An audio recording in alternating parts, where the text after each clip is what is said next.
आखिर मस्क ने भारतीय युवा सीईओ को ट्विटर से क्यों हटाया? शुरुआत से ही मुखर होकर बोलने वाले पराग अग्रवाल, जो कि पहले भारतीय मूल्य के ट्विटर सीईओ बने थे और वो भी बहुत ही कम उम्र में, गुरुवार को इलॉन मस्क ने ट्विटर को खरीदने के तुरंत बाद ही उनको उनके पद से निकाल दिया। टेस्ला के मालिक अब बने ट्विटर के मालिक। पर आखिर क्यों निकाला पराग अग्रवाल को? क्या वे सच में एंटी इंडियन हैं? ये जानने के लिए वीडियो को अंत तक देखें और लाइक करना ना भूलें। साथ ही सब्सक्राइब करके बेल आइकन का बटन भी दबाएं, क्योंकि हम ऐसे ही इंफॉर्मेटिव और दिलचस्प वीडियोस आपके लिए लाते रहते हैं। दोस्तों, क्या आपको पता है कि ट्विटर को खरीदने की जिद तो मस्क की बहुत पहले से थी। पिछले कई दिनों से इलॉन मस्क सुर्खियों में थे कि वो ट्विटर को खरीदेंगे, परंतु अब जब उन्होंने ट्विटर को फाइनली खरीद लिया है, उन्होंने एक ऐसा कदम उठाया है जिससे बहुत सारे भारतीयों का दिल टूट गया है। काफी समय से दिल से फॉलो करने वाले लोग भी अब उनके खिलाफ भड़के हुए हैं और उनके भारत में फैन फॉलोइंग को करारा झटका लगा है। ट्विटर की कमान संभालते ही उन्होंने सीईओ को उनके दफ्तर से बाहर निकाल देने का फैसला लिया। पराग अग्रवाल भारतीय मूल के हैं और जब पिछले वर्ष उनको इस पद पर नियुक्त किया गया था तो पूरा देश बहुत ही उत्साहित हुआ था, परंतु मस्क ने जैसे ही उनको निकाला तो हालात काफी खराब होते दिखाई दे रहे हैं। क्या उनका यह फैसला सही है या गलत, और क्या है इसका कारण? आइए जानते हैं। मौखिक लड़ाई तो इनके बीच कब से चल रही थी। काफी समय से मस्क का यह कहना था कि ट्विटर फेक अकाउंट्स को लेकर ज्यादा चिंतित नहीं और इस प्लेटफॉर्म पर कोई भी कुछ भी बोल सकता है और उस पर कोई कार्रवाई भी नहीं हो सकती।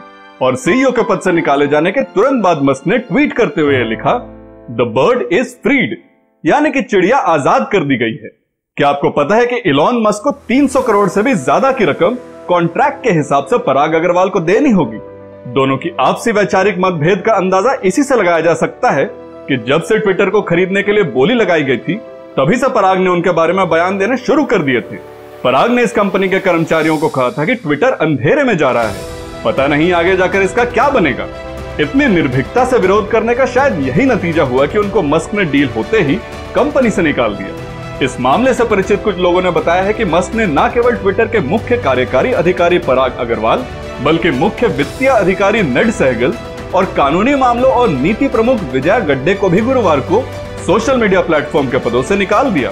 क्या आप जानते हैं कि विजय गड्डे भी भारत में जन्मी थी और 3 साल की उम्र में वो अमेरिका चली गई। उन्होंने अमेरिकन अटॉर्नी की जर्नी तय करने के बाद ट्विटर पर अपना पद संभाला।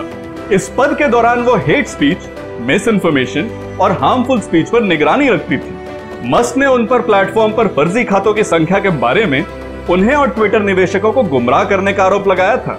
आइए पराग अग्रवाल के बारे में कुछ दिलचस्प जानकारी साझा करते हैं। और हाँ, आपका लाइक हमें मोटिवेशन देता है, तो अगर आपको वीडियो पसंद आ रही हो तो वीडियो को तुरंत लाइक करो और अपने दोस्तों से शेयर करें। 2011 में पराग ने ट्विटर ज्वाइन किया था और वो पहले भारतीय हैं जिनको कंपनी का सीईओ नियुक्त किया गया था। इस आईआईटी बॉम्बे और स्टैनफोर्ड के पुराने विद्यार्थी ने तब से ट्विटर में काम करना चालू किया जब 1000 से भी कम कर्मचारी ट्विटर में थे, और 5 साल पहले ही 2017 में वो कंपनी के चीफ टेक्नोलॉजी ऑफिसर बन चुके थे। वो 38 वर्षीय एक प्रमुख टेक्नोलॉजी कंपनी के शीर्ष पर पहुंचने वाले सबसे कम उम्र के लोगों में से एक थे। इलॉन मस्क ने अप्रैल में इसी साल ट्विटर को खरीदने की खबर को सही कहा था, परंतु उनका मानना था कि फेक अकाउंट ट्विटर की एक बहुत बड़ी समस्या है। लेकिन कुछ ही महीनों बाद वो ट्विटर की डील से पीछे हटने लग गए थे। ऐसा उन्होंने इसीलिए सोचा क्योंकि अब उनको लग रहा था कि ट्विटर के लिए कीमत ज्यादा है। उन्होंने पराग अग्रवाल पर फर्जी ट्विटर अकाउंट्स के बारे में उन्हें गुमराह करने का भी आरोप लगाया। और फिर क्या, मस्क के ट्वीट के बाद इस रिश्ते में खटास आनी शुरू हो गई थी। ये ट्वीट था, इज ट्विटर डाइंग? क्या ट्विटर मर रहा है? और ये ट्वीट उन्होंने अप्रैल में डाला था। रिपोर्ट के अनुसार 2021 के लिए पराग का कुल मुआवजा $30.4 मिलियन था, जो मुख्य रूप से स्टॉक से था। अब उनके बाहर निकलने के बाद रिपोर्ट्स कहती हैं कि उन्हें $42 मिलियन प्राप्त होने की उम्मीद है। और रिपोर्ट के अनुसार पराग को उनका 1 साल का मूल वेतन, उनका स्टॉक वर्थ और सभी इक्विटी पुरस्कारों का लाभ भी मिलेगा। तो वो तो विन विन सिचुएशन में ही है। और रीजन क्या हो सकता है कि उन्होंने इतने होनहार व्यक्ति को अपने पद से हटा दिया? अगर आप खबरों को पढ़ते हैं तो आपको पता होगा कि मस्क का यह कहना था कि फेक अकाउंट्स के बारे में न तो कोई कर्मचारी फिक्रमंद है और न ही कंपनी के इन्वेस्टर्स, और फेक अकाउंट्स को लेकर पराग ट्विटर इन्वेस्टर्स को गुमराह कर रहे हैं, ऐसा भी मस्क का मानना था। मस्क के पास 27 अक्टूबर 2022 तक $44 अरब में ट्विटर को खरीदने या कोर्ट में ट्रायल का सामना करने की डेडलाइन थी, जिसका अंत ट्विटर की डील के साथ हुआ। आइए जानते हैं उन उतार चढ़ावों के बारे में जो मस्क ने ट्रायल के पहले फेस किए।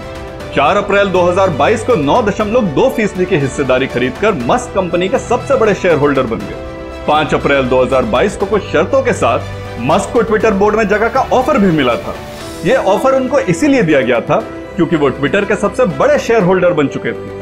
पर उसी महीने 11 तारीख को पराग अग्रवाल ने जानकारी देते हुए सूचित किया था कि मस्क बोर्ड में शामिल नहीं होंगे। ठीक 2 दिन बाद 13 अप्रैल 2022 को एक पत्र में मस्क ने ट्विटर को खरीदने के लिए बोर्ड को $44 अरब का ऑफर भेजा और अगले 2 दिन के बाद 15 अप्रैल को कंपनी ने पॉइजन पिल का ऐलान किया और टेक ओवर से बच गए। ये पॉइजन पिल टर्म एक रणनीति को आम भाषा में दर्शाने के लिए यूज की जाती है। रणनीति इसीलिए बनाई जाती है ताकि बड़े इन्वेस्टर्स कंपनी को हड़प ना लें। इस तरह की और टर्म्स के बारे में अगर आप और जानकारी चाहते हैं तो हमें कमेंट करके जरूर बताएं। हम इसके लिए अलग से एक डिटेल वीडियो बना देंगे। अगले महीने 8 जुलाई 2022 को मस्क ने स्पैम बॉट्स या फिर फेक अकाउंट्स के बारे में सही जानकारी न मिलने के कारण डील को तोड़ने का फैसला किया। ट्विटर और मस्क के बीच तनाव बढ़ता गया और 4 दिन बाद 12 जुलाई को डील से पीछे हटने के कारण ट्विटर ने एलॉन मस्क के खिलाफ कोर्ट में अपील कर दी। तो ये थी ट्विटर और मस्क की डील की टाइमलाइन। ये मानना कि मस्क भारत के खिलाफ हैं बिल्कुल ही बेबुनियाद होगा, परंतु अगर वो चाहते थे कि ट्विटर बॉट्स के बारे में सही जानकारी मिलनी चाहिए तो ट्विटर ने उनको क्यों नहीं दी? और जब मस्क ने कहा कि कर्मचारी उनको गुमराह कर रहे हैं तो क्या तब भी ट्विटर को इस दौरान अपना पक्ष नहीं रखना चाहिए था? हालांकि ओनर बनते ही उन्होंने भारतीय मूल के सीईओ को निकालना ही क्यों सही समझा? इन सब के उत्तर में यह कहा जा सकता है कि मस्क का कहना था कि पराग उनको और दूसरे इन्वेस्टर्स को ट्विटर के फेक अकाउंट्स के बारे में मिसगाइड कर रहे हैं और यही वजह बताई जा रही है कि उन्होंने पुराने कर्मचारियों को पद से बर्खास्त कर दिया। आपका इस घटना पर क्या विचार है? कमेंट करना मत भूलिए और यदि आपको यह वीडियो इंटरेस्टिंग लगी तो सब्सक्राइब करके हमारा हौसला जरूर बढ़ाएं। तो दोस्तों, मिलते हैं अगले वीडियो में किसी और टॉपिक पर बात करने के लिए। तब तक के लिए गुड बाय, शब्बा खैर।